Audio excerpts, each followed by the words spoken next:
আপোনালোকে নিশ্চয় মোৰ থাম্বনেইলটো দেখি গম পাইছে। আপোনালোকে মোক বহুতেই কুৱেশ্যন কৰি থাকে আসাম পুলিচৰ নতুন ভেকেঞ্চি কিমান আহিব, এগ্ৰিকালচাৰ ডিপাৰ্টমেণ্টৰ নতুন ভেকেঞ্চি কিমান আহিব, এডিআৰই ভেকেঞ্চি আহিব নে নাই, Assam police 3rd grade 4th গ্ৰেডৰ ভেকেঞ্চি আহিব নে নাই, ড্ৰাইভাৰ কনষ্টেবল আহিব নে নাই আৰু টিচাৰৰ ভেকেঞ্চি আহিব নে নাই। এই ভিডিঅ'টোত সম্পূৰ্ণ টপিক কভাৰ কৰা আছে। তো বেছি নহয় 2 বা 3 মিনিটৰ এটা ভিডিঅ' হ'ব গৈ আছে।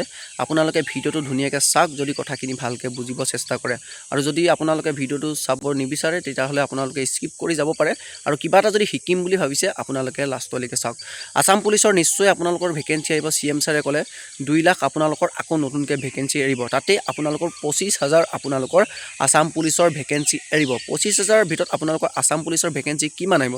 আপোনালোকৰ 25,000ৰ ভিতৰত বহুতেই বেছি চান্স আছে আপোনালোকৰ বেছি ভেকেঞ্চি আহিব আসাম কামাণ্ডো বেটেলিয়নটো। আসাম কামাণ্ডো বেটেলিয়ন 2টা বেটেলিয়ন গঠন কৰিব।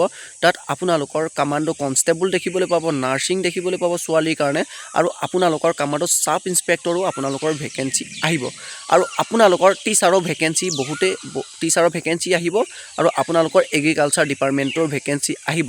ইতিমধ্যে মই অফিচিয়েলি নটিফিকেশ্যন অহা নাই, আসাম পুলিচৰটোৱে গম পাইছোঁ যাতে আপোনালোকৰ 25,000 ভেকেঞ্চি আহিব।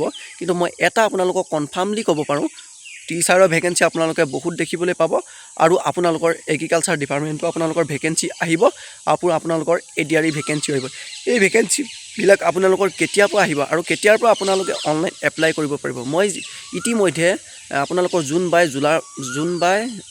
বা আপোনালোকৰ জুলাই মানৰ পৰা এই ভেকেঞ্চিবোৰ আপোনালোকে সম্পূৰ্ণ অনলাইন এপ্লাই কৰিব পাৰিব। অসম চৰকাৰৰ বাজেট যেতিয়া ধৰিব 3 মাহৰ পিছত আপোনালোকৰ এতিয়া বাজেট ধৰা কথা আছে। যেতিয়া আপোনালোকৰ বাজেট ধৰিব, বাজেট ধৰাৰ পিছতে আপোনালোকৰ জুন বা জুলাই মানত আপোনালোকৰ বহুতেই অনলাইন হোৱা মানে আশা আছে। আপোনালোকৰ অফিচিয়েলি নটিফিকেশ্যন আপোনালোকে জুন বা জুলাইত দেখি যাব।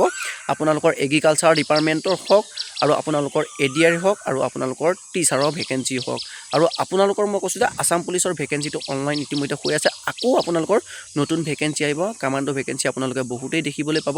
আৰু মোৰ ইউটিউব চেনেলটোত যদি আপোনালোকে প্ৰথম পাইছে লাইক কৰিব, কমেণ্ট কৰিব, শ্বেয়াৰ কৰিব, আৰু আপোনালোকে যিমান পাৰে এই ভিডিঅ'টো আপোনালোকে শ্বেয়াৰ কৰি দিব।